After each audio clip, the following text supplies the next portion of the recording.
You are getting married, Diana. Anong pinagsasasabi niyo, Ma? Sigaw ni Diana. Puno ng gulat at inis ang boses. Mabilis namang lumapit ang kanyang ina. Tuluyang pumasok sa condo unit na tinutuluyan ni Diana. Ikakasal ka na sa loob ng 2 linggo. Ha? Lasing ba kayo? Ano bang pinagsasasabi niyo? Diana, seryoso ako. Hindi ako nagbibiro. Iniabot sa kanya ng ina ang isang brown envelope. Nasa loob nun ng isang dokumento. Isang marriage contract. Nakasaad dito ang eksaktong petsa ng kasal at ang pangalan ng lalaking mapapangasawa niya. Nilagdaan ito nila Tristan Villafuerte at Danilo Gomez, ang pangalan ng kanyang ama. Napailing siya. Hindi makapaniwala. Papaanong pumayag si Papa sa ganitong klaseng kasunduan? Isang kontratang pangkasal sa taong ni hindi niya kilala? Bahagya niyang naisip. Baka hindi ito totoo. Baka isa lang itong paraan ng ina niya para manipulahin siya. This is crazy. I'm not agreeing to this, Ma. Please leave. Hinila niyang ina palabas ng condo unit. Simula na magpakasal ulit ito sa isang tao matapos mamatay ang kanyang ama. Pinili na niyang mamuhay ng mag-isa. May galit siya sa ina niya at ayaw niya itong makasama kahit sa iisang bubong. Diana! Kapag hindi ka pumayag, mapupunta sa ibang kamay ang Dream Builders, pati ang Hope Foundation. Sigaw ng ina habang papalabas. Napatigil naman siya. Binitawan ang braso ng ina at tinitigan ito ng mariin. Pilit iniintindi ang kahulugan ng mga sinabi nito. Ano? Ma? Pinaghirapan ni Papa ang mga yun at mawawala lang dahil hindi ako papayag sa kasal na ito? Gusto rin niya ng Papa mo. Nasa huling habilin niya, anak. Kahit galit ka sa akin, ang iniisip ko lang ay ang mga naiwan ng Papa mo. Ayokong mawalang alaala niya sa kumpanya, sa foundation, sa lahat ng lugar kung saan tayo naging masaya. Tama ang kanyang ina. Kahit siya hindi kayang tanggapin na basta na lang mawala ang lahat ng pinaghirapan ng ama niya. Pero bakit sa lahat ng paraan, ito pa? Bakit kailangan niyang pakasalan ng taong hindi niya kilala? Umalis ka na muna, Ma. Pag-iisipan ko muna. Matigas niyang sagot bago tuluyang isinara ang pinto. Napasandal siya sa pintuan at dahan-dahang naupo. Napatingin siya sa mesa kung saan nakalatag ang mga papel ng kontrata. Unti-unti, bumalot ang bigat sa dibdib niya, kasabay ng pag-agos ng luha sa kanyang mga mata. Bakit kailangang pagdaanan ko ito? Akala ko mahal mo ko, Papa. Pero bakit ganito? Ganito ang iniwan mong plano. Sigaw niya sa kanyang isipan. 3 taon nang nakalipas nang pumanaw ang ama niya dahil sa heart attack. Biglaan, walang nakakaalam na may sakit ito. Palagi lang itong masigla, masayahin na tila, walang iniindang karamdaman. Isa siyang tunay na papa's girl, kaya naman gumuho ang mundo niya sa pagkawala nito. Halos hindi na siya makapasok sa eskwela. Naging tahimik at tuluyan nang nakalimot kung papaano bang maging masaya. 1 taon matapos yon bago pa siya makaahon sa lungkot. Nagulat siya nang bigla na lang ikinasal muli ang ina niya. 1 taon pa lang simula nang mawala ang ama nila. Pero parang hindi man lang ito nagdalamhati. Parang hindi ito nagmahal. Doon nagsimula ang galit niya. Umalis siya sa kanilang bahay at lumipat sa kondo.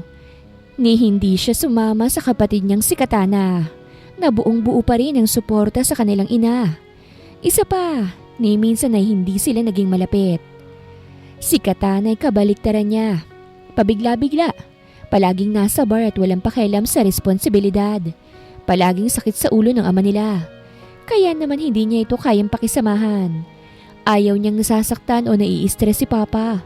Pero dahil kay Katana, hindi yun maiiwasan. Hindi na malaya ni Diana na nasa kama na pala siya. Mahigpit na hawak-hawak ang kontrata ng kasal. Lungkot na ito. Hindi niya namamalayan sa sobrang emosyon. She was crying, reliving the pain of the past. Nang tumigil na ang kanyang pag-iyak, itinapo niya ang kontrata sa basurahan. Kinuha ang susi ng kotse at nagtungo sa sementeryo para bisitahin ang puntod ng kanyang ama. Doon niya muling ibinuhos ang luha. Paulit-ulit niyang tinatanong ang langit. Bakit, Papa? Bakit mo ako inilagay sa ganitong sitwasyon? Naging masama ba akong anak? Naaalala niya palagi ang lagi nitong sinasabi. I know what's best for you, for your future. Pero ngayon, ito ba ang tinutukoy nito? Maayos naman ang buhay niya. Isa siyang matagumpay na doktor. Tahimik, simple at kontento sa pagiging mag-isa.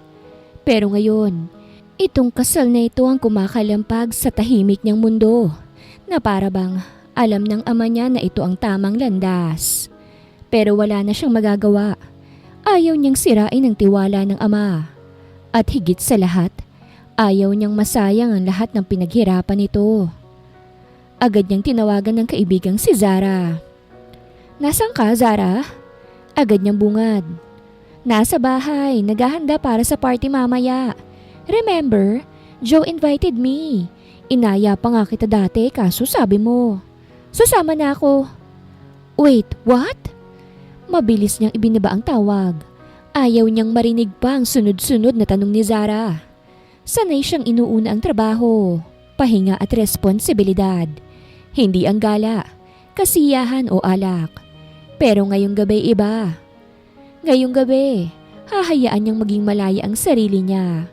Maranasan ang mundo na dati tinatanggihan niya.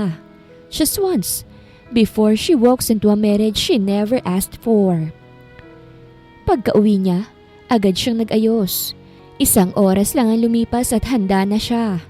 Nakasuot ng pulang bodycon dress at pares ng komportableng takong. Hindi man niya estilo ang ganitong damit pero ngayon, pakiramdam niya ay mas tiwala siya sa sarili. Ang totoo, regalo pa ito ng kapatid niyang si Katana noong birthday niya. Alam nitong hindi siya nagsusuot ng ganito kaya tila iniregalo lang ito para asarin siya. At ngayon, kahit ayaw niya noon, bagay na bagay ito sa kanya. Ang buhok niya ay naka-half up ponytail. Simple, pero elegante. Maganda siya at alam niya yon. Nang marinig niyang busina mula sa labas, bumaba na siya agad. Nakangiti niyang sinalubong si Zara at naglakad pa sa harap ng kotse nito. Halos hindi makapaniwala si Zara nang bumaba ng sasakyan. No! Shut up, Diana! Ikaw ba talaga yan? Yeah, I guess. Sabay irap niya. Tuwang-tuwa si Zara at agad siyang niyakap. Ang ganda mo, gaga ka. Sabi ko na nga be, may tinatago kang alindog. Alam ko naman yun, Zara, kaya tara na. Yay! Game! Pagkarating nila sa bar, sinalubong agad si Diana ng makapal na usok. Malalakas na tugtugin at iba't ibang ilaw. Hawak niyang kamay ni Zara nang biglang may kumalabit sa kanyang balikat. Paglingon niya, si Zara naman ay napabitaw sa kanya. Isang matangkad at matipunong lalaki ang bumungad, nakasuot ng uniforme ng bouncer. Excuse me, what's your last name? Tanong nito. Gomez, why? Here. Sabay abot nito ng VIP ID. All your drinks are free, as long as you wear this. Napangiti siya. Tila lumiwanag ang gabi niya. Seriously? Yes. Mukhang swerte siya ngayong gabi. Masaya siyang pumasok sa loob. Hinanap si Zara at agad itong nakita. Zara, Luko! Sabay pakitan ng suot niyang VIP ID. Kung saan-saan ka na naman nagsusuot. Akala ko nawala ka na. Ano ba yan? VIP ID. Galing dun sa bouncer. Free drinks daw habang suot ko ito. OMG! Legit ba yan? First time mo rito tapos may pa-VIP? Baka naman scam yan, girl. Tinaasan siya ni Diana ng kilay. Malay mo naman, nagandahan lang sa akin. Ay pak, sino ka dyan? Miss Universe lang? Napuno sila ng tawanan. Pero naputol ito nang biglang tumambad si Joe sa harap nila. Napasiko si Zara kay Diana. Diana, this is Joe. Na-meet mo na siya dati sa hospital parking lot. And this is Marky, his friend. Napansin ni Diana na parang balisa ang dalawa. Panay ang lingon at parang may hinahanap. Parang kinakabahan kayo. May problema ba? Tanong niya. Hindi naman. Sagot ni Joe. Pero halatang kabado habang nakatingin sa suot niyang VIP ID. So, regular kayo dito, right? Totoo ba to? Sabay taas niya ng ID. Iya. Tipid na sagot ni Joe. Nagkatinginan sila ni Zara sabay kilig at high five. Magsi-CR lang ako babalik ako. Paalam ni Joe. Same. Sabat naman ni Marky. Hinayaan na lang nilang dalawa.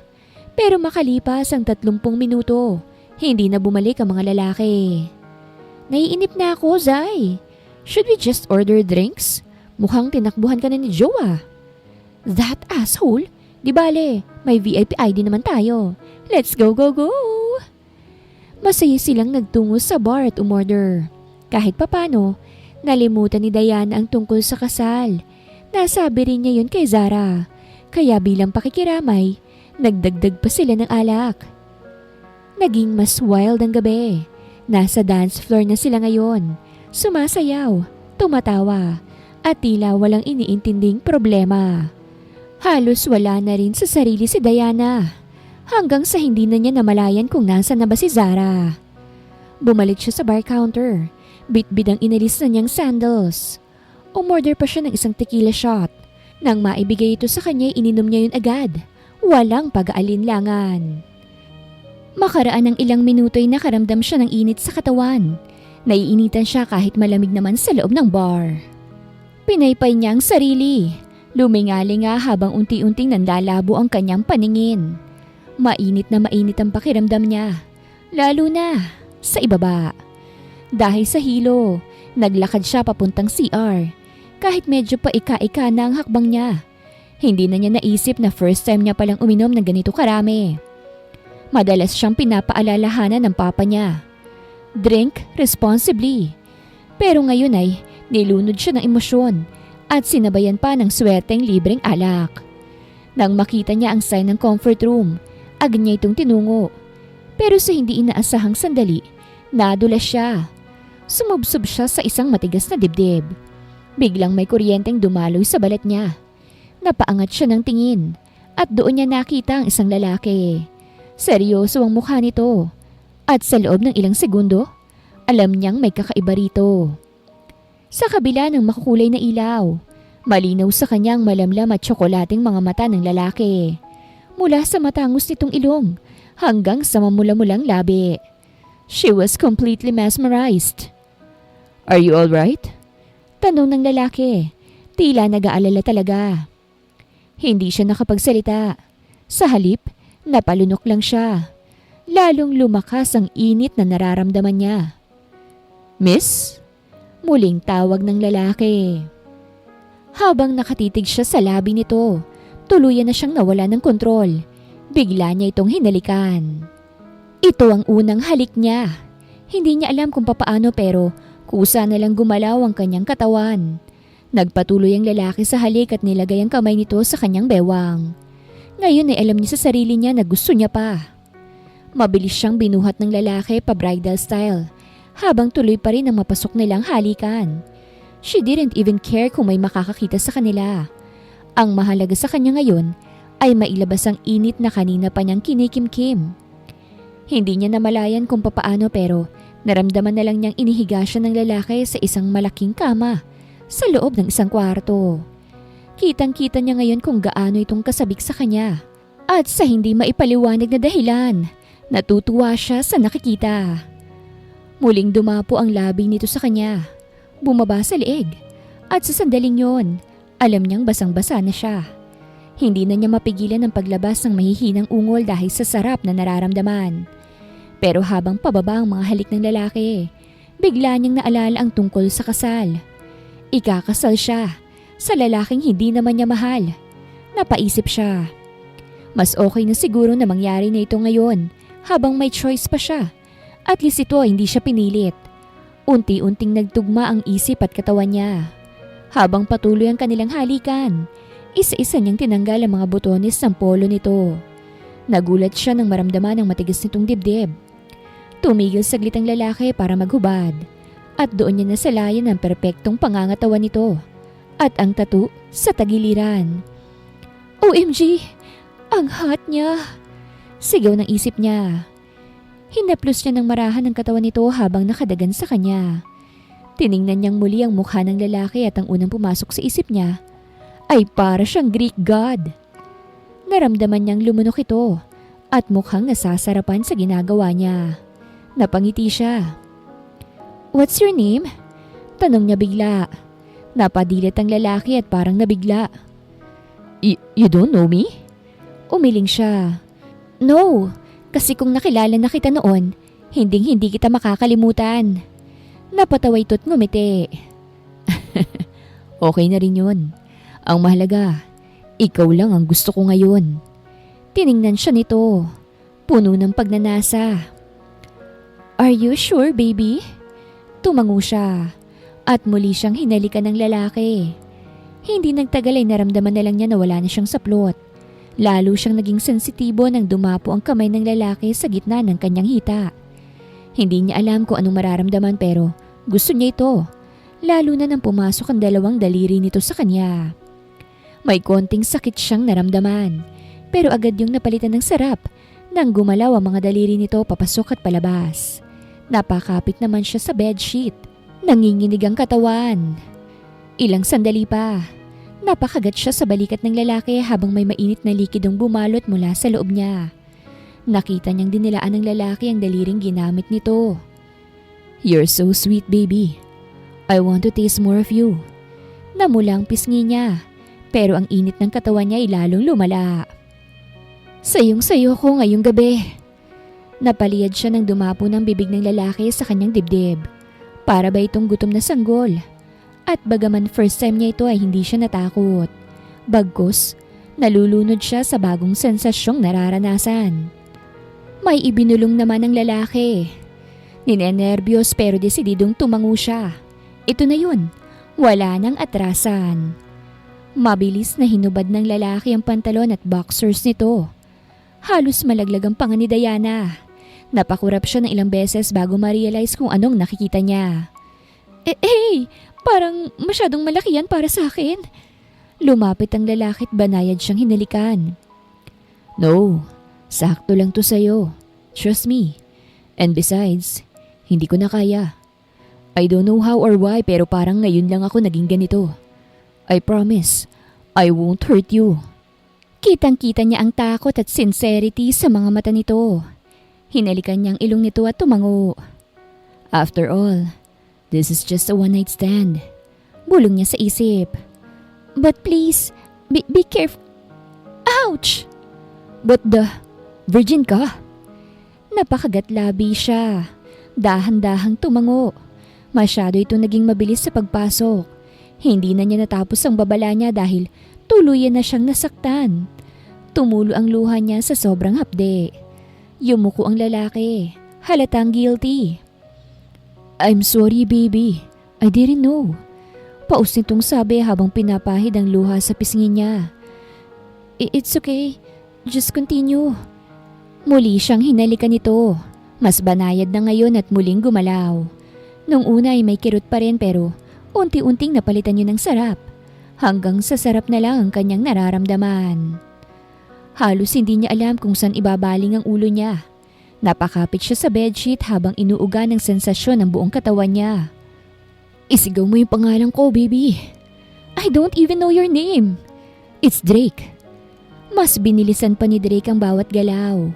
Ramdam na ramdam ni Diana ang dulas ng kanyang pagkababae at hindi na niya napigilan. Muling sumabog ang init sa loob niya. Habang nangyayari yun ay patuloy siyang inaangkin ng lalaki. Hanggang sa maramdaman niyang muli nitong sinakmal ang kanyang dibdib at muling hinalikan ang kanyang labi. Ilang segundo pa't naramdaman niyang kinagat ni Drake ang kanyang labi habang tuluyang ibinubuhos sa loob niya ang kanyang init. Punong-puno ang kanyang pagkababae sa dami na inilabas nito. Ang alaga nito'y nanginginig pa sa loob niya at may dugo na ring nalasahan siya sa sariling labi. Humiga na ang lalaki sa tabi niya, nakatitig lang sa kisame, parang hindi makapaniwala sa nangyari. Hindi na niya yun pinansin, ramdam na niya ang antok at ang pagod. Unti-unti nang bumibigat ang talukap ng kanyang mga mata, hanggang sa isang braso ang yumakap sa kanya. "You're mine, baby. I won't let you go." Yun ang huling salitang narinig niya bago tuluyan siyang humimbing ng antok. Kinabukasan, Nagising si Diana dahil sa pangangalay ng kanyang mga binti. Napangiwi siya sa konting kirot habang marahan siyang gumagalaw. Ngunit tila mas napansin niya ang isang bagay. Isang hita na nakapatong sa kanya. Napakabilis niyang napahawak sa bibig. Pigil ang sariling mapahiyaw sa gulat. Dahan-dahan niyang inalis ang hitang yon mula sa kanya. Saka maingat na umikot ang paningin sa paligid. Napakunot siya ng noo. Headache. At unti-unti, parang eksenang kinukuhanan ng slow motion. Bumalik ang lahat ng alaala kagabi. The steamy kisses, the heated touches, and finally, the one night of passion with a stranger. Lumingon siya sa tabi niya. And there he was, ang lalaking nakasalo niya sa kasalanan kagabi. Mahimbing pa rin ang tulog nito. Itsura pa lang ay tila hindi pa rin makapaniwala sa nangyari kagabi. Kung sakaling magising ito. Guwapo, maputi, may matangos na ilong, makapal na pilik mata. Perpektong lalaki na muntik na niyang muling pantasyahan. Pero agad siyang natauhan. No, tama na. Dali-dali siyang tumayo. Nilikom ang mga nagkalat niyang saplot sa sahig at mabilis na nagbihis. Halos hindi na niya maalala kung ilan ang una niyang isinuot, ang panty o ang dress. Basta't ang alam niya, kailangan na niyang makatakas bago pa siya muling matangay ng emosyon. Paglabas niya ng kwarto, sa kanya lang napansin kung nasan talaga siya. Hindi na siya nag-abalang hanapin pa si Zara. Instead, she called a taxi habang pilit pinipigilan ng kirot sa gitna ng kanyang mga hita. Nang makasakay siya, napatingin siya sa salamin ng taxi at napailing. Mukha siyang miserable. Napabuntong hininga siya saka pumikit. Kalma, Diana. It's just a one-night stand. Nothing more than that. Paniniyak niya sa sarili. Pero kahit ilang beses pa niyang ulitin yun, hindi siya mapakali. Kinakabahan siya. Balisa pa rin. And more than that, guilt. She was drunk last night. Wala siya sa tamang katinuan. Lasing siya dahil sa frustration. Dahil sa arranged marriage. Dahil sa pressure. Lahat-lahat. Walang dapat ikabahala. Bulong niya sa sarili. One time lang yun. Tapos na. She really hoped. Pero imbes na umuwi sa condo unit niya, dinala niya ang sarili sa bahay ni Zara. Pagkababa pa lang ng taxi, agad niya itong hinila papasok. Hoy girl, ano ba? Gulat na sambit ng kaibigan niya. Pagkasara ng pinto, walang pasakalye si Diana. I made love with a stranger. Halos pasigaw niyang sambit bago dumiretso sa shower room. Oh my gosh! Sigaw ni Zara habang kumakalampag sa pinto. Seryoso ka? Gaga ka? Sino? Saan? Paano? Masarap ba yung lalaki? Napatigil si Diana sa huling tanong ng kaibigan at napakunot ang noo niya. Binuksan niya bigla ang pinto at lumabas. Nakapamewang habang tinititigan ng masama ang kaibigan. Ano bang klaseng tanong yan? Kung masarap ba yung lalaki? Yes or no? Sabay hila ni Zara pabalik sa sala. Hoy, magkwento ka muna bago ka mag-shower. Iniwan mo ako sa bar kagabi tapos ngayon may pabamshell ka na ganyan? Gaga ka, nakipagtsuktsakan ka lang pali. Napahawak si Diana sa sentido niya. Hindi ko alam kung paano nangyari, okay? Ang alam ko lang sobrang init ng katawan ko. Lasing ako at... Napaupo siya sa sofa. Goodness, I don't even remember kung anong buong pangalan niya. What? Halos mabitawan ni Zara ang hawak niyang unan. You mean to tell me na nakipag you know what ka sa lalaking yon, hindi mo man lang tinanong ang buong pangalan niya? Basta ang sabi niya, Drake daw ang pangalan niya. Drake? As in Drake lang? Walang apelido? Anong spelling? I don't even know how to spell it. Ang alam ko lang. Sobrang intense. Napalunok siya. Sabay hawak sa dibdib niya. Zai, that night, I was wild. I wasn't myself. Biglang napatahimik si Zara. Pagkatapos ng ilang segundo. So, masarap nga? Zara! Napasigaw na lang si Diana habang sabay silang napatawa at napapailing. After an hour, malinis na at medyo kalmado na si Diana. Nakatambay siya ngayon sa sofa ng bahay ni Zara. Suot ang oversized shirt at may hawak na mug ng kape habang nakatitig sa kawalan. Zara, her ever-supportive best friend, sat beside her, watching her quietly. Okay, so what's the game plan now? Tanong ni Zara. Wala. I'm just going to forget it happened. Sagot ni Diana habang humihigop ng kape. Ganun na lang. End of story. One night stand. No follow-ups. Pero girl, what if mabuntis ka? Napamura naman si Diana.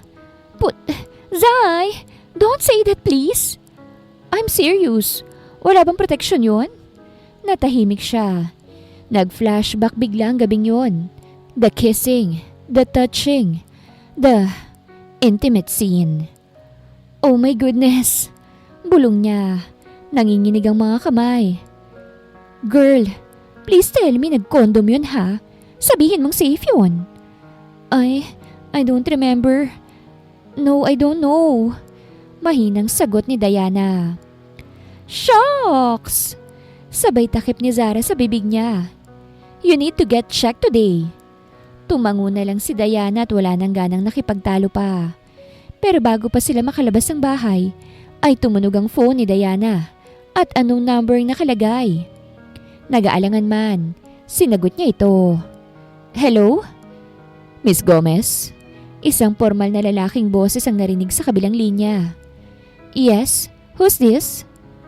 This is Secretary Jean of Villafuerte Enterprises. Mr. Villafuerte is requesting your presence today at 3 p.m. for a formal meeting regarding the merger agreement and the finalization of your marriage contract. Parang isang bomba ang narinig niya. Bigla siyang naniga sa kinauupuan niya at muntik na niyang mabitawan ang hawak na cellphone. Marriage contract? Yes po ma'am. Your late father, Mr. Danilo Gomez, and Mr. Ben Villafuerte had already sealed the agreement 2 years ago. The board is ready to meet you. And Mr. Drake Villafuerte. Napatingin si Diana kay Zara. Natulala. Wait, what? Who? Mr. Drake Villafuerte po. The designated fiancé under the contract. Siya rin po ang bagong CEO ng Dream Builders. As per your father's last will. Can you send me his photo? Aligagang sambit niya. Sure ma'am, wait a minute. Dali-daling binuksan ni Diana ang laptop ni Zara na nasa lamesa at pinindot niya ang email niya. Nang dumating ang new message ay kaagad niya itong binuksan. Parang may bombang sumabog ulit sa tenga niya. Drake, bulong niya. Parang biglang lumabo ang paningin niya. The hot mysterious guy from last night?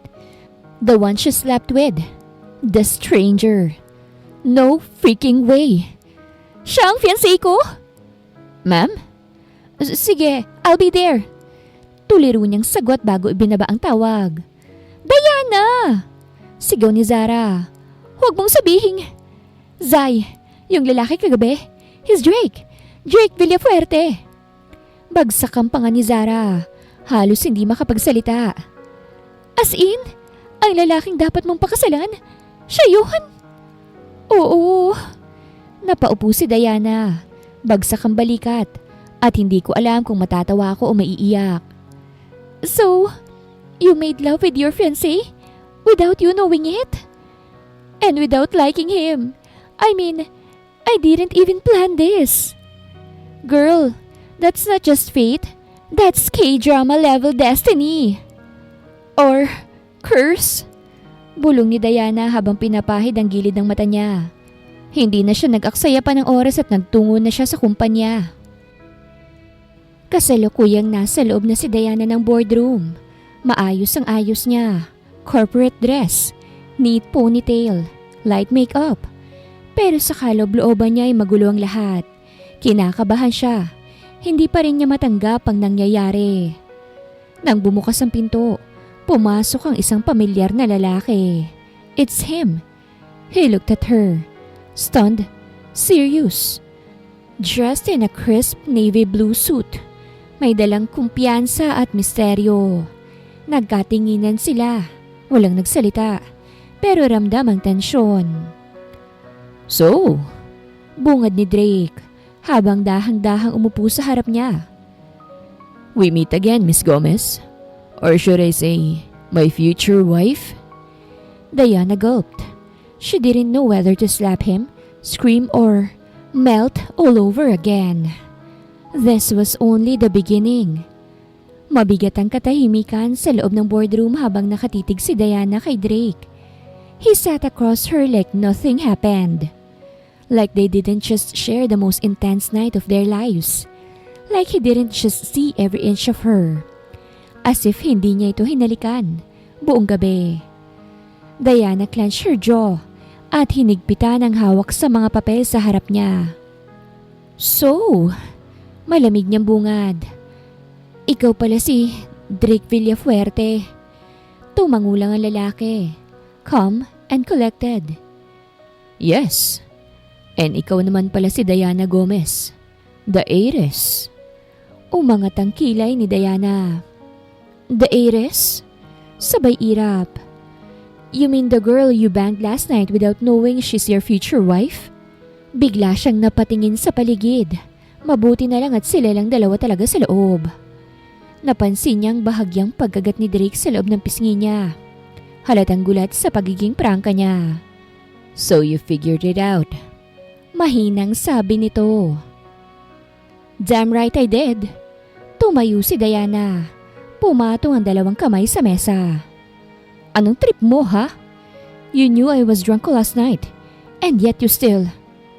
I didn't know it was you. Biglang tayo ni Drake pero nanatiling kalmado. And you didn't know me either, right? Parehas tayong lasing. Parehas tayong walang alam. That's the problem. We're supposed to get married. And instead of formally meeting me like a decent human being, ang nangyari, nagkita tayo sa bar. Naglaplapan, naghubaran, and then, goodness. She turned away, pacing, habang umiinit ang pisngi sa galit at hiya.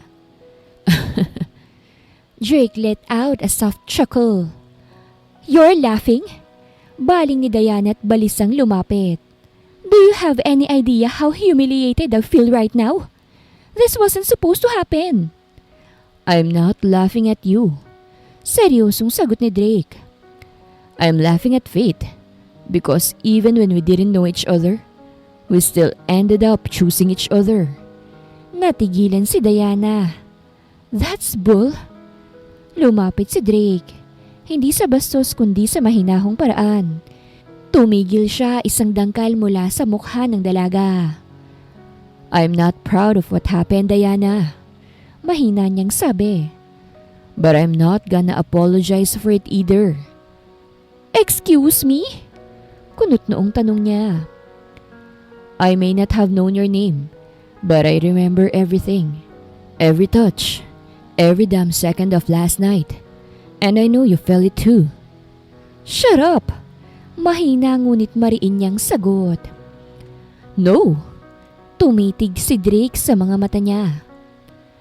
Tell me right now that you didn't feel anything. That you regret every second of it. Nanigas si Diana.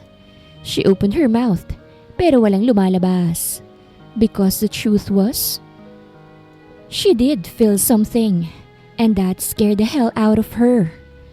Bigla siyang umiwas ng tingin. That doesn't matter now. Dahil after this contract, I'm leaving. You can keep the company, the name, the legacy, whatever. I'm not marrying a stranger. I'm not marrying you. Ngumiti si Drake pero may lungkot sa mga mata niya. Then, we have a problem, Diana. Because if you walk away, Dream Builders and Hope Foundation will fall into the hands of your father's enemies. And I think, you know that's not what he wanted. Mas lalo siyang nainis. Don't you dare use my father to manipulate me? I am not. Tumalikod na si Drake. Naglakad papunta sa bintana. I'm just telling the truth. We both have a role to play here, whether you like it or not. Natahimik si Diana. Nagahalo ang galit, guilt, hiya, at inis sa loob niya. She didn't want to admit it, pero tama si Drake. They were stuck in this mess, and the only way out was tough. Then let's make something clear, Drake. Malamig niyang sambit. Whatever happened last night, stayed last night. Drake slowly turned to her, expression unreadable. As you wish, future wife. At doon, lalo siyang nainis because she couldn't tell if he was mocking her or challenging her. Pagkalipas ng isang linggo, ang lahat ay nangyari ng napakabilis. Diana found herself standing in front of a massive white mansion with black iron gates and a manicured garden. Drake Villafuerte's private residence in Forbes Park. Psh! Palasyo! Bulong niya habang hawak ang dalawang maleta. Sa tabi niya ay si Zara na obvious na mas excited pa kaysa sa kanya. Girl, this is it! Sa wakas, you're living the billionaire's fake fiancé's life. Fake nga, Zai. Emphasis on the fake. Irap ni Diana. Still, ikaw yan. From independent doctor to 80s bride-to-be. Girl, this is hot. Hindi na lang siya sumagot. Mas pinili niyang itikom ang bibig niya kesa kumawala ang pang-ilang beses ng pagbuntong hininga. Nang bumukas ang pinto, isang butler agad ang sumalubong. Welcome, Miss Gomez. Mr. Villafuerte is expecting you. Of course he is. Pagpasok niya sa loob ng mansyon ay parang bigla siyang natangay sa ibang mundo. It was sleek, elegant, masculine, just like Drake. The grand staircase, the scent of a cedar wood and leather, the huge fireplace in the middle of the living room. Ang bango ng bahay, susmiyo parang amoy ng six-pack. Bulong ni Zara. Zai, please. Bulong saway ni Diana, pero natawa rin siya ng bahagya. Maya-maya'y bumaba na si Drake mula sa itaas. He was wearing a crisp white dress shirt, unbuttoned at the collar, sleeves rolled up, business casual, effortless, pero nakakainit. You're late, he said with a small smirk. And you're still annoying. Sagot ni Diana habang pilit pinipigil ang sarili na kiligin. Naglakad ito palapit at kinuha ang maleta niya. Your room is beside mine. Just for show. But if anyone asks, we sleep in one bed. Sabat ni Diana. I know. Script na yan. Then good. Seryosong tugon ni Drake. The press conference is tomorrow night. After that, we'll need to start appearing in public together. Couples charity galas, dinners, boardroom hand-holding. Lahat ng drama. Fine. Malamig niyang sagot. Pero sa loob-loob niya. Kasi ang daming drama. At ayaw niya sa scripted life. She liked her freedom, her peace, her privacy. Kinabukasan ng gabi, punong-puno ng tao ang venue. Nandoon ang media, mga mamumuhunan, mga executives, at mga kaibigang malapit sa pamilya. The backdrop, Villafuerte Gomez engagement celebration. She was wearing a body-hugging emerald gown with a deep back, styled to perfection by Drake's personal glam team. Sa sobrang ganda niya, hindi siya makapaniwala nung unang pagtingin niya sa salamin. Pagdating nila sa entrance, hinawakan agad ni Drake ang kamay niya. What are you doing? Bulong niya. Smile. We're madly in love, remember?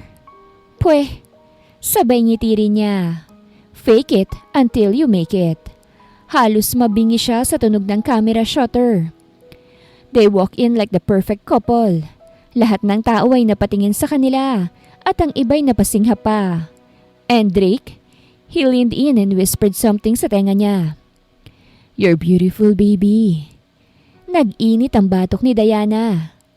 Stop calling me that. Hindi mo na ako maiiskoran, Drake.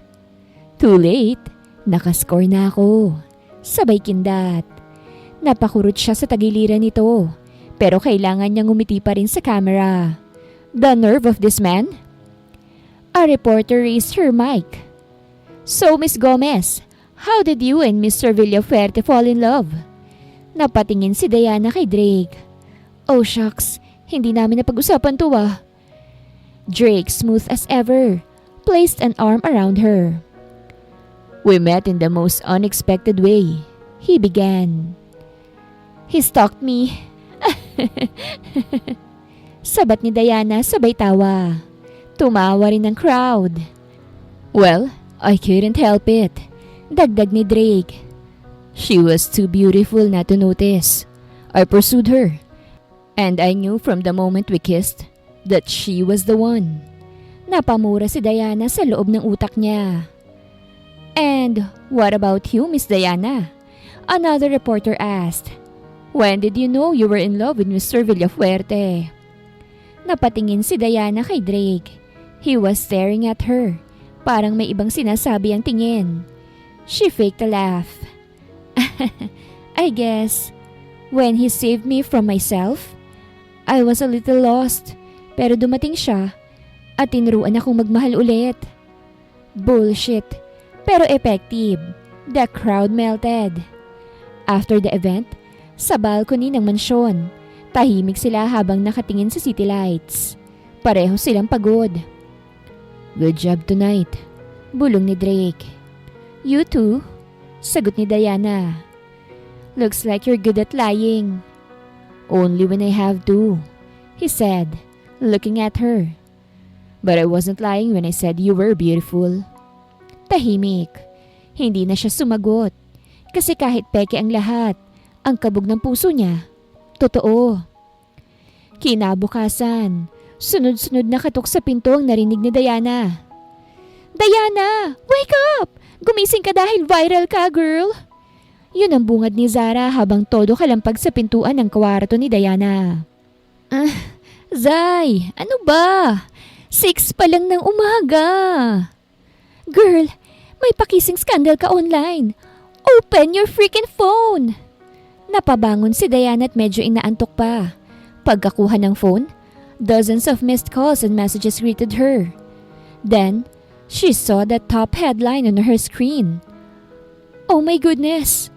Bulong ni Diana, slowly sinking back into her bed as the video loaded. There she was, wala sa sarili, lasing at hinahalikan si Drake na para bang wala ng bukas. Nakapulupot ang isang binti niya sa bewang nito. Napahawak naman si Drake sa bewang niya. At ang mas malala, ang petsa sa video. 2 linggo nang nakalipas, bago pa man ang opisyal na engagement. No! No! Bakit may CCTV sa VIP? Isn't that illegal? She cried out. Just then, pumasok si Drake sa kwarto. Basa pa ang buhok, bagong ligo. Nakabukas ang 3 butones ng polo. Pero ang mukha niya ay mababakasan na seryoso. Matigas ang panga at halatang gigil na rin. Saw it? Of course I did! Baling ni Diana. Drake, this is a disaster.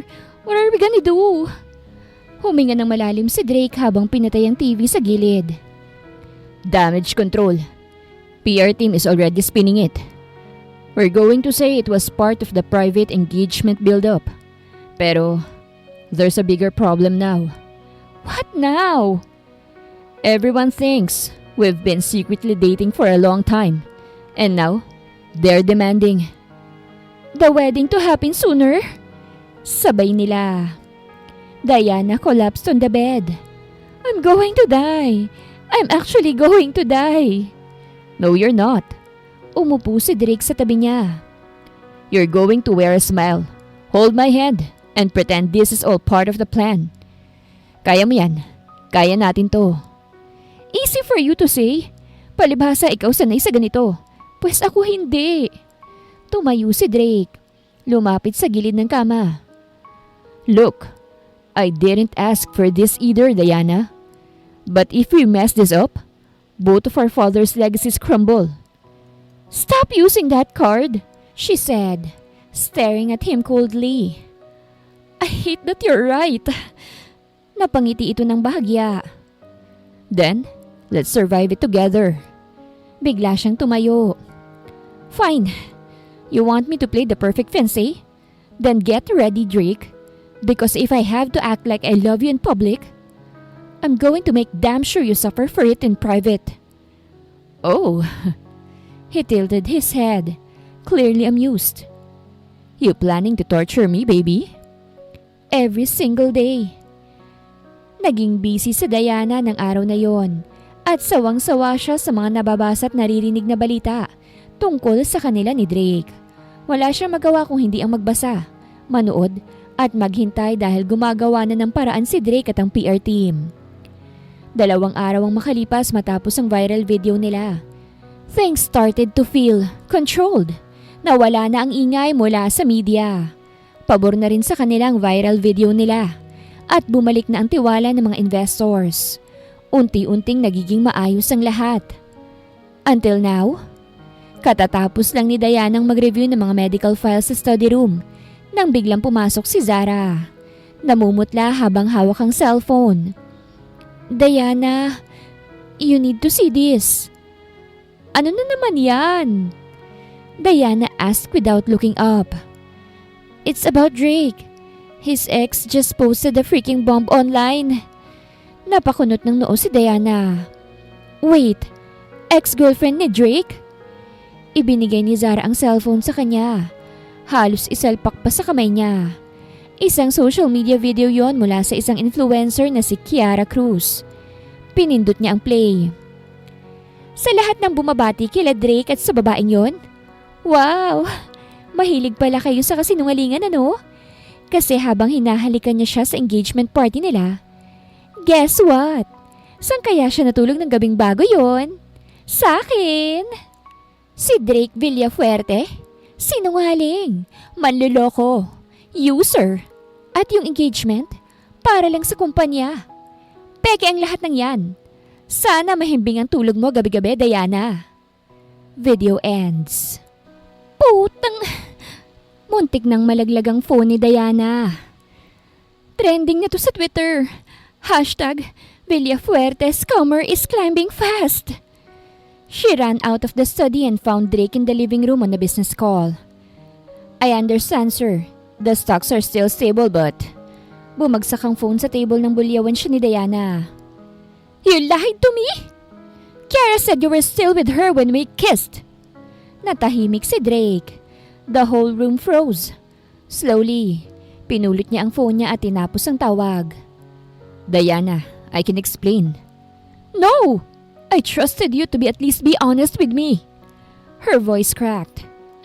Etong peke nating kasal, pati engagement. Sobra nang nakakahiya eh.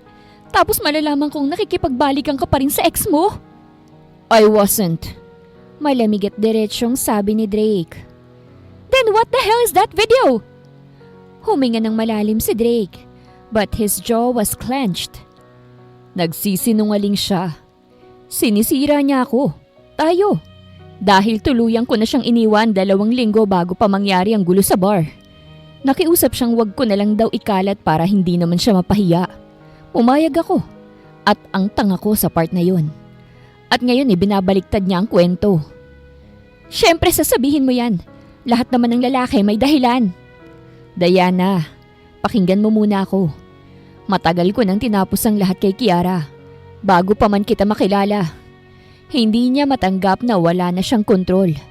At alam niyang mahalaga itong engagement para sa kumpanya. At para sa pangalan ko. Kaya niya to ginagawa ngayon. Tinitigan lang siya ni Diana. She wanted to believe him pero masyado ng maraming emosyon sa puso niya. Galit, sakit, kahihiyan. And underneath all that, jealousy.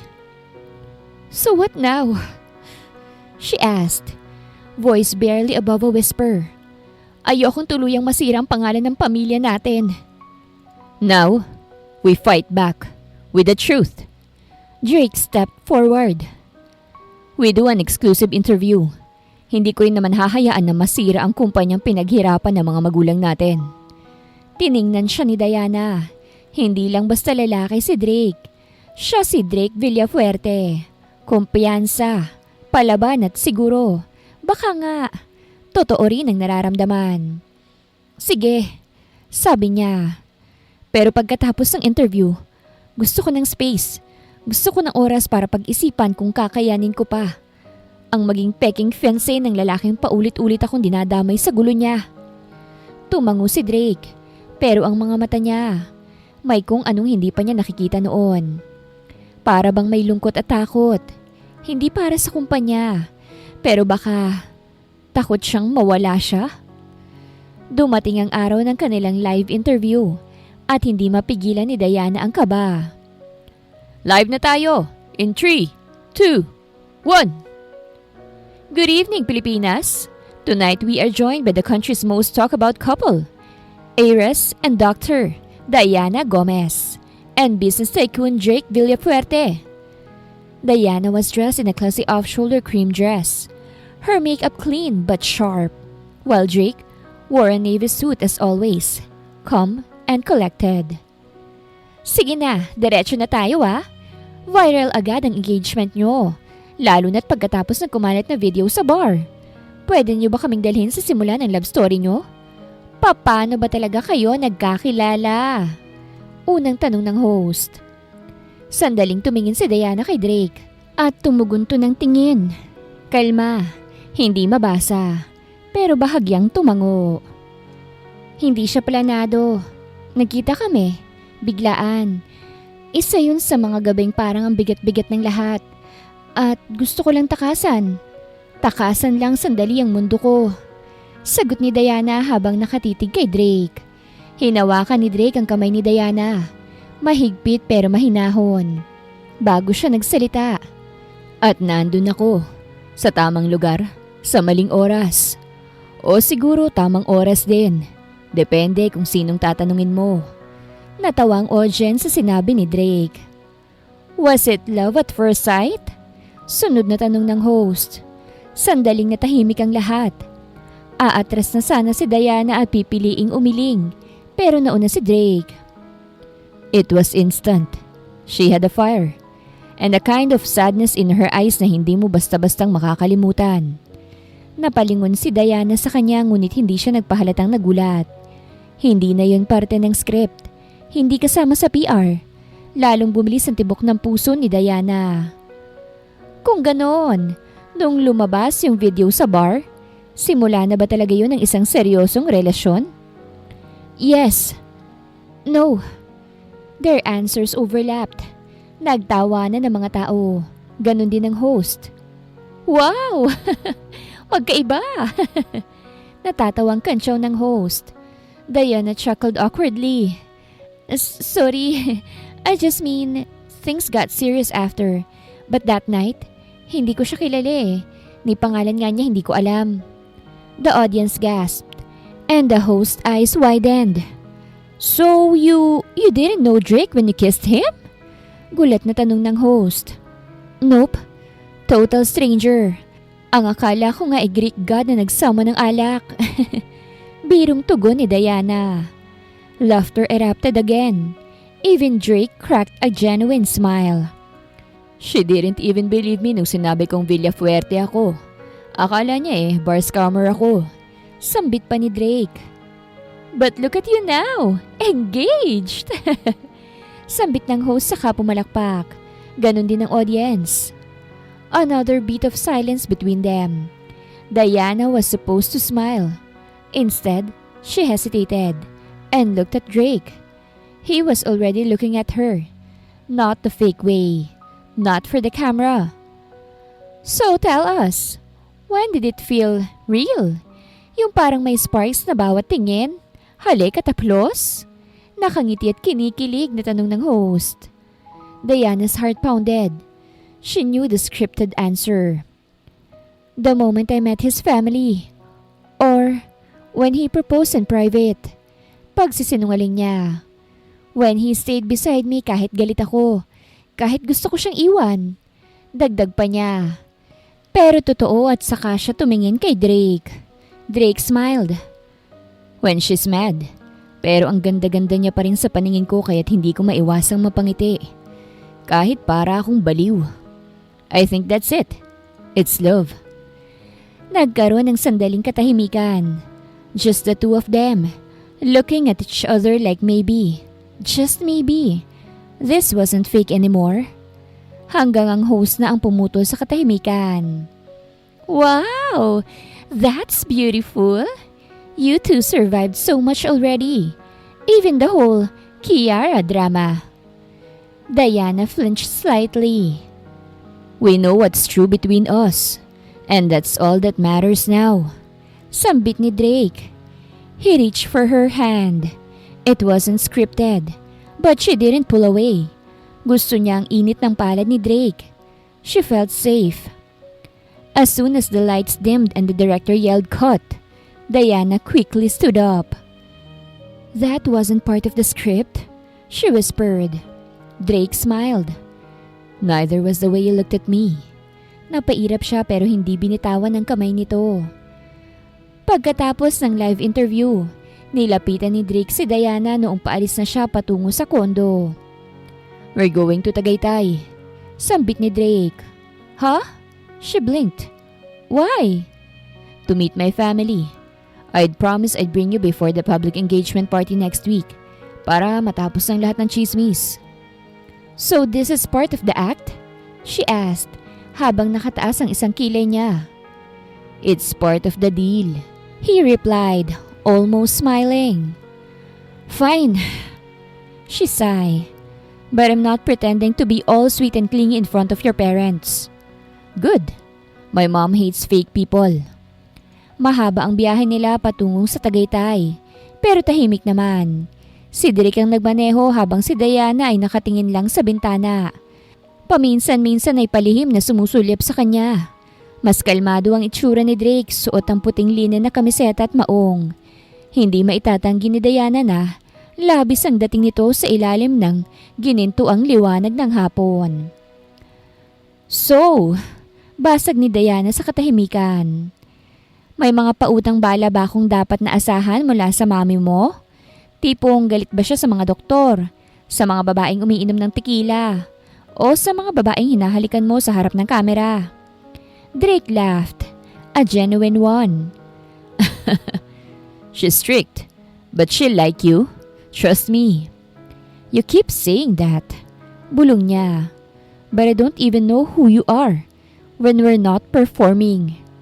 Drake glanced at her, his expression softening. Then I guess this weekend, you'll find out. Pagkarating nila sa Villafuerte Estate, ay namangha si Diana. The property looked like something out of a telenovela. Classic Spanish architecture, lush gardens, a sweeping view of Taal. Wow, Diana whispered. You didn't say you lived in a literal palace. This is nothing. Drake smirked. Wait until you see how scary my mom's stare can be. True enough. When the front door opened, a tall, elegant woman in a pale blue dress stepped out. Mrs. Carmen Villafuerte, poised like royalty. So, this is Diana? She looked her up and down. Unreadable. Yes, ma. My fiancé. Drake said, wrapping an arm around Diana's waist naturally. Diana stiffened slightly. Nice to meet you po, tita. Sambit ni Diana. But Carmen simply nodded. Come in. Dinner's ready. Sa halip na tugon nito. Pakiramdam ni Diana ay napahiya siya at tila hindi siya gusto ng mommy ni Drake. Ngunit hindi niya pinahalatang nararamdaman niya at sumunod na lang sa ginang. Pagkarating sa hapagkainan ay tila namangha at nagutom siya. Ang mahabang mesa ay punong-puno ng mga pagkaing matagal nang hindi nakakain ni Diana. Bulalo, adobong pusit, at ensaladang mangga. Nakaupo si Drake sa tabi niya. Paminsan-minsan ay naglalagay ng dagdag na pagkain sa kanyang pinggan. So, Doktora Diana, Carmen said, her voice calm but probing. Why marry a businessman? You seem too grounded for our world. Diana blinked. Her instinct was to lie, but something about Carmen made her honest. Honestly, I wasn't planning on it. Pero minsan, hindi nagtatanong ang buhay kung ano bang gusto mo. Basta kanilang inihahagi sa isang bagay na hindi mo naman inaasahan. Tiningnan siya ni Carmen saka tumango. Ganyan talaga ang buhay. Napakasal din ako sa ama ni Drake dahil sa isang kasunduan. What? Sabay na sabi nila Drake at Diana. Natuto rin naman kaming mahalin ng isa't isa kalaunan. Baka naman kayo rin. Katahimikan ng namayani. Pagkatapos ay mahina at maingat na nagsalita si Diana. Sana nga. Kinagabihan, magkasama silang nakaupo sa hardin. Pagkatapos ng hapunan sa ilalim ng mga kumukuti-kutitap na ilaw at halimuyak na mga bulaklak. Ang intense kanina. Mahina't may halong pagod na bulong ni Diana habang niyayakap ng mahigpit ang suot ng shawl. Gusto ka niya, sabi ni Drake. Sigurado ka? Parang gusto niya akong hiwain sa dining table kanina eh. Muli namang tumawa si Drake. Kung hindi ka niya gusto, mararamdaman mo. As in sa kaluluwa mo. Grabe naman sa kaluluwa talaga. Oo iya. Sabay tawa ni Diana. Natawa rin si Drake at inabot sa kanya ang isang tasa ng mainit na tsokolate. At sabay silang uminom sa gitna ng katahimikan. So, sino nga ba talaga si Drake Villafuerte? Tanong niya. Humarap sa kanya. Hindi agad sumagot si Drake. Isang lalaking pilit inaayos sa mga kalat na iniwan ng mga desisyong hindi naman niya pinili. Ako rin. Mahina niyang sagot. Nagkatinginan sila. Sa unang pagkakataon, ramdam nila na hindi sila nagpapanggap. Maybe nakatulong din ang malayo sila sa syudad at puno ng issue ng lungsod. Inabot na sila ng 10:00 ng gabi pero ayaw pa ni Diana na pumasok sa loob ng kwarto. Nasa balkonahe na siya at nakatingin sa langit na puno ng bituin. Then she heard footsteps. Hindi ka pa matutulog? Boses ni Drake. Calm as always. Hindi pa rin ako inaantok eh. Sagot niya. Umupo si Drake sa tabi niya. Hindi masyadong malapit pero sapat para maramdaman niyang naroroon to. Alam mo, paninimula ni Drake. Ngayon lang ulit ako nakaramdam ng ganito. Ganito? Yung tahimik. Yung wala kang kailangang patunayan kahit na kanino. Napatingin si Diana sa kanya. Mahina ang ilaw ng mga fairy lights sa paligid pero sapat para makita niyang totoo ang tingin nito. Kanina sa dinner, patuloy ni Drake. I was watching you. You handled my mom like a queen. Huwag mo akong bulahin, Drake. Sabay irap ni Diana. Ngumiti naman si Drake. Hindi kita binubola. Alam mo, ang tapang mo. Pero minsan, parang may tinatago ka rin na takot. Tumahimik siya. Then softly, I am scared. Of what? Na baka masanay ako. Sa ganito. Sa'yo. Nagtagpo ang mga mata nila. No scripts. No contracts. Just truth. And then slowly, like the world paused just for them, lumapit si Drake.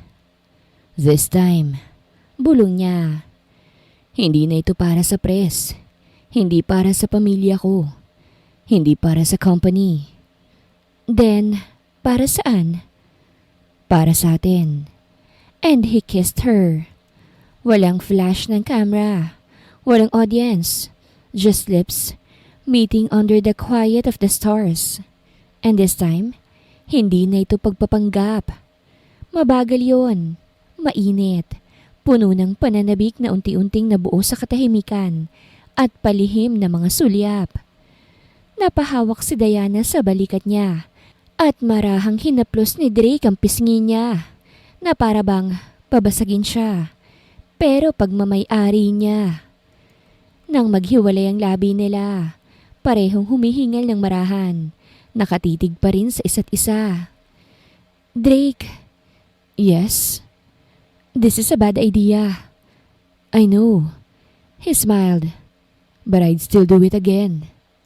At muling sinakop ng labi ni Drake ang labi ni Diana. At ang gabi na yon ang siyang pangalawang pagkakataon na hinayaan nilang matupok sila ng init ng kanilang katawan. Kinabukasan, sumisilip ng araw sa mga bintana ng kwarto ni Diana. Tahimik, maaliwalas. Pero hindi niya maikakaila ang pakiramdam sa dibdib niya. Na para bang hindi na lang basta gising ang katawan niya, kung hindi pati ang puso niya. She was already awake, lying still on the bed, staring at the ceiling. Iniisip niya kung totoo ba yung nangyari kagabi. That kiss, that moment under the stars. Kasi hanggang ngayon, nararamdaman pa rin niya ang init sa labi niya. Nang biglang may kumatok sa pintuan. Diana, gising ka na? Boses ni Drake sa likod ng pinto. She stood and wore her robe and opened the door. At heto siya, kakaligo lang, nakapantalong pajama pa at simpleng puting t-shirts, habang may hawak na tray ng kape at mainit na pandesal. Nagutom ka siguro. I made you breakfast. She stared at him.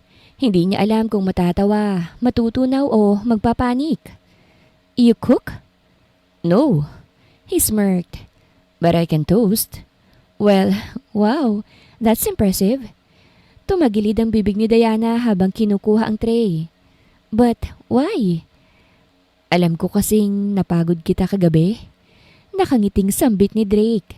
Kaagad naman na hinampas siya ni Diana sa braso. Also, I love seeing you smile. Biglang may something sa dibdib ni Diana. Para bang kinilig siya? Hindi. Imposible. Stop saying things like that. She mumbled, turning away. Baka maniwala na ako. Drake stepped inside. Then, what if I want you to believe it? She looked at him. At sa isang saglit, natigil ang asaran. Drake! Ano bang nangyayari sa atin? Umupo siya sa tabi ni Diana sa gilid ng kama. Sapat lang ang lapit para magdikit ang mga braso nila. Hindi ko alam. Pag-amin niya. Pero ngayon lang ako nakaramdam na ayokong magpanggap pa. Hindi naman dapat totoo to. Bakit parang totoo na? Kagat ni Diana ang labi niya. At imbis na sumagot, dinampot na lamang ni Drake ang isang pandesal at iniabot sa kanya. Kumain ka na, bago ka makapagsabi ulit ng kung anong kabubuhan. Tumawa si Diana. Kinuha ang tinapay at kumagat habang nakatitig pa rin sa kanya. Halos 3 araw din silang nagstay sa Tagaytay. Namasyal, nag-explore, kumain sa iba't ibang restaurant. Iyan ang naganap ng mga araw na yon. At dahil doon ay mas nakilala ni Diana si Drake. He's gentle, kind, and protective. At hindi na siya nagtataka kung bakit mabilis lang mahulog ang loob niya para dito. Nakabalik na sila ng Maynila. It was supposed to be a calm afternoon. Katatapos lang ni Diana sa medical charity event para sa Hope Foundation. Ginanap sa isang open-air venue sa Makati. Nagbigay siya ng short thank you speech. Nagpicture with sponsors. At kahit pagod, nakangiti pa rin sa press. Everything went smoothly. Until... Excuse me, Doktora Diana? She turned around at nanigas. It's Kiara. Can we talk? Or fake approachable ka lang talaga kapag may camera? Napalingon si Diana sa paligid. May ilang photographers pa, staff, at ilang attendees. Plinano to. This isn't the place. Kalmado niyang sagot. Why not? Dahan-dahang inalis ni Kiara ang sunglasses at tumambad ang mga matang puno ng lason. Takot ka bang may makarinig ng totoo? What truth, Kiara? Tanong ni Diana habang inaayos ang tindig niya. Yung katotohanan na hanggang ngayon, hindi ka pa rin talaga kilala ni Drake. Na he was still seeing me after that bar night. Na maybe, he never even stopped loving me. May mga napasinghap sa paligid. May isa nang may hawak ang cellphone at naka-video. You're lying. Am I? Kiara smirked. Alam mo ba kung anong sinabi niya sa akin before that night? I can't move on from you. And I'll fix this. Stop. Mas matigas na ang tono ni Diana. Naninikip ang dibdib niya. May proof ako. Messages, calls. Yung regalo na ibinigay niya sa akin nung week na nagkakilala kayo. Do you really think ikaw ang pipiliin niya kung hindi kayo nag-viral? Kung walang picture? You're just convenient, doktora. Nanginginig ang kamao ni Diana. Malakas ang tibok ng puso niya. Hindi niya alam kung dahil sa galit o sa takot. Huminga siya ng malalim at inayos ang sarili. If you're telling the truth, then send it to me. Let's not perform for an audience, Kiara. Oh, honey? Bulong ni Kiara habang lumalapit. We're always performing. You're not just good at it. Bago pa makasagot si Diana, dumating ang security. Magalang nilang pinakausapan si Kiara na umalis na. Pero bago siya tuluyang tumalikod, ay nagsalita pa ito. Tanungin mo ang fake fiancé mo kung anong ginawa niya the night before you met him. Then you'll know kung sino talagang fake. Kinagabihan, sa kondo, nakaupo si Diana sa couch. Naka-event dress pa rin siya, hawak ang phone. Nag-aabang kay Drake, sa text, sa kahit na ano. Pero katahimikan lang ang nakuha niya. Gusto niyang maniwala sa kanya pero hindi niya maialis sa isip ang sinabi ni Kiara. You're just convenient. At ngayon, sa unang pagkakataon simula nang magsimula ang engagement nila, hindi niya alam kung alin ang totoo. Nang dumating si Drake ay may mga dala ito. Hello baby? Bati ni Drake kay Diana. Hindi ito sumagot kaya't dumiretso na lamang siya sa kitchen. Gusto ko ng totoo, Drake. Malamig na sambit ni Diana. Napahinto si Drake sa paglalakad at dahan-dahan niyang inilapag sa lamesa ang take-out bag na ipinamili niya. Totoo? Tungkol saan? Kiara came to the foundation event kanina. Nagkatinginan sila for a brief second. Drake's expression hardened. Guilt? Anger? Diana couldn't tell. Sinabi niya sa lahat na nakikita mo pa rin siya. Na sinabi mong hindi mo siya malimutan. Na aayusin mo raw ang lahat sa pagitan niyo. Namaya niya ang katahimikan. Sabihin mong hindi totoo. Dagdag niya at pinipilit lakasan ng loob. Napabuntong hininga si Drake. Napahaplos siya sa buhok niya. Saka lumapit ng dahan-dahan. Huminto ilang hakbang mula sa kanya. Hindi kasi ganun kasimple. O di gawin mong simple, Drake. Sagutin mo ko. Sigaw ni Diana. Nagkita ba kayo bago pa mangyari yung sa bar? Nagsinungaling ka ba sa akin? Nanggigigil ang panga niya. Pero nang magsalita siya, mababa lang ang boses niya. Nagkita kami. Oo. Ano? Pero hindi sa paraang gusto niyang isipin mo. Nanikip ang lalamunan ni Diana. Hindi niya alam kung gusto pa ba niyang marinig ang susunod o tumakbo na lang palayo. Lumapit si Drake sa kanya. Ang mga magulang ko, lalo na si Mommy, siya yung nagtutulak na ayusin ko raw ang lahat kay Kiara. Matagal nang konektado ang pamilya namin. Noon pa man, siya nang itinakda para sa akin pero matagal na yon. Tapos na. Then she's right. Panakip butas lang ako. Rebound bride mo lang ako. Hindi. Singhal niya. Tumataas ng boses. Hindi ganito to. Yung gabing yun, nang magkita tayo. Tapos na kami. Iniwan ko na yung nakaraan. Tapos nakita kita. Napigil ang paghinga ni Diana.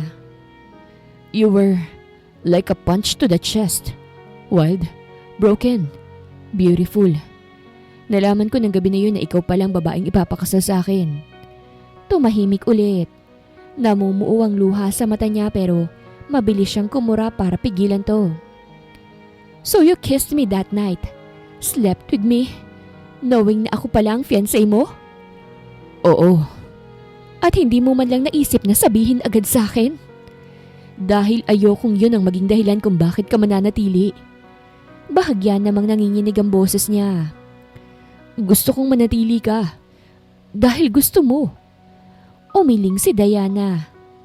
Dapat sinabi mo, hindi ako laruan, Drake. Hindi ako plot twist sa love story mo. Mas lumapit pa sa kanya si Drake. Ang mga mata niya'y puno ng emosyon at walang alinlangan. Hindi ka laruan, Diana. Ikaw ang nagpapagising sa akin.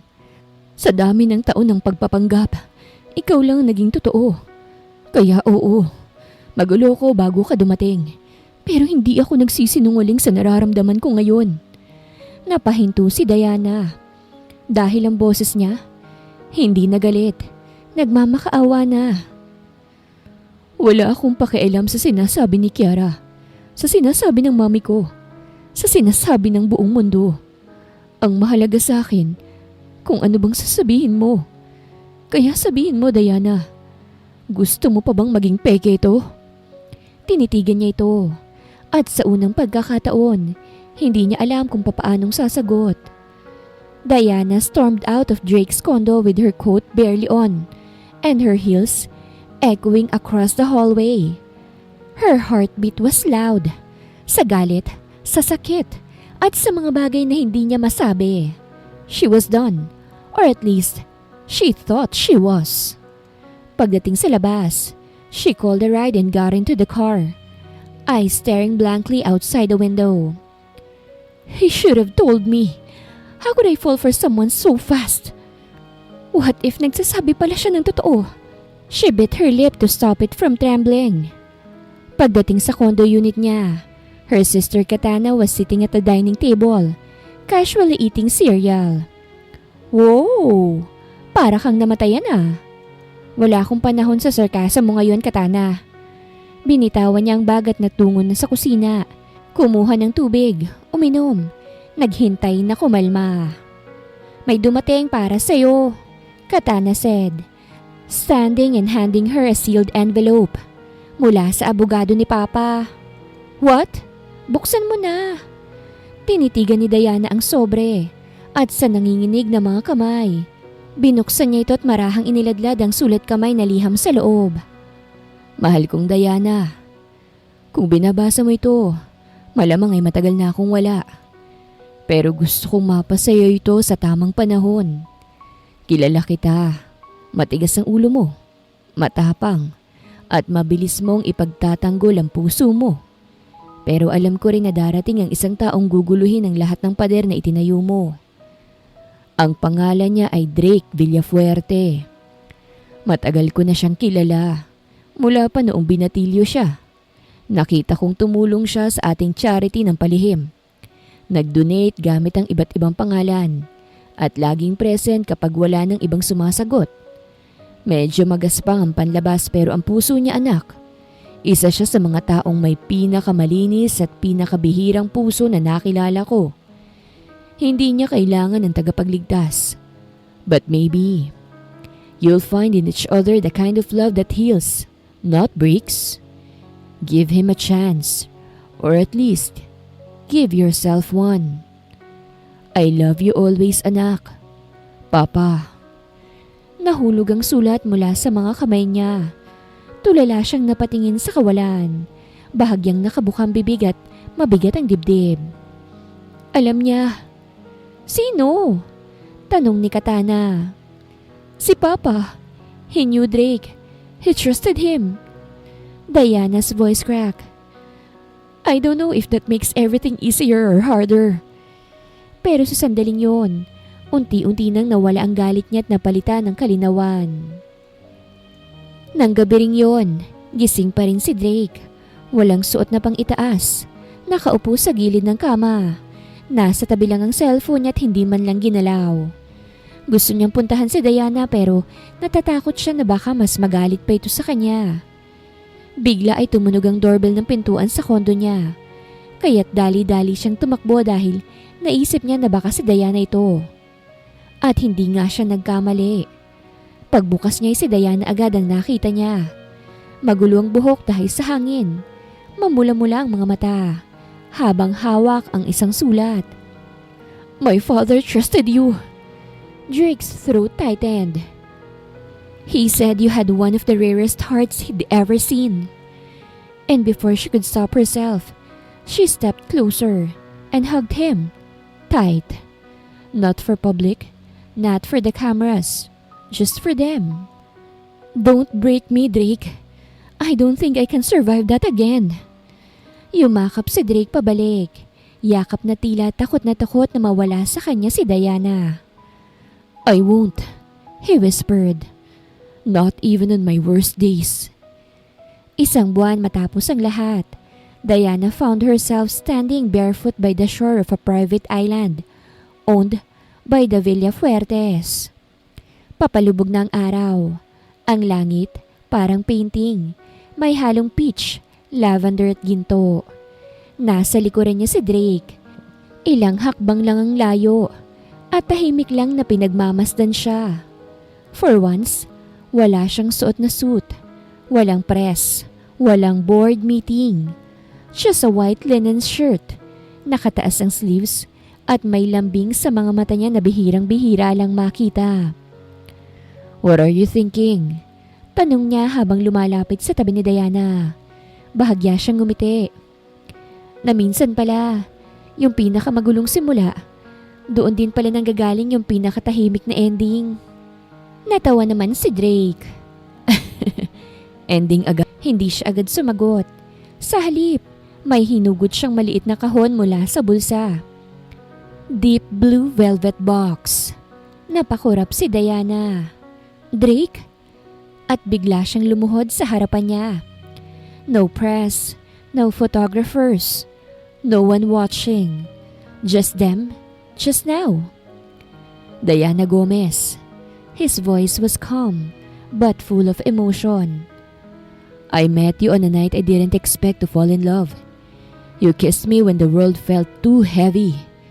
You burned into my life when I thought I'd already ruined everything. You weren't part of the plan. You were the reason it all made sense. Tears welled up in her eyes. So this time, hindi dahil gusto ng mga magulang natin o dahil may press na nakatingin o dahil nakasulat to sa kontrata. I am asking you kasi mahal kita. Binuksan niya ang kahon. A diamond ring. Elegant, classic, and beautifully understated. Will you marry me? For real this time? Diana let out a soft laugh between the tears. This better not be for show again. Not this time, he smiled. This one's for forever. She nodded. Yes, yes Drake, I will marry you. Tumayo si Drake at dahan-dahang isinuot ang singsing sa daliri niya, na para bang siniselyuhan ang pangakong matagal na niyang gustong sabihin. Then he kissed her, soft and slow, puno ng lambing, respeto, at yung klase ng pagmamahal na hindi mo na kailanman kailangang pagdudahan pa. Minsan, ang mga bagay na pinilit ng pagkakataon ay siya rin palang magdadala sa atin sa tamang tao. Hindi lahat ng kasunduan ay walang puso, dahil kapag natutunan yung kilalanin at pakinggan ang isa't isa, pwedeng sumibol ang tunay na pagmamahal sa gitna ng plano ng iba. Sa huli, ang puso pa rin ang pipili. At kapag natutunan yung mahalin ang isa't isa ng kusa, doon nagsisimula ang isang pag-ibig na totoo. Hindi sa pilitan, kung hindi sinadya ng tadhana. Wakas.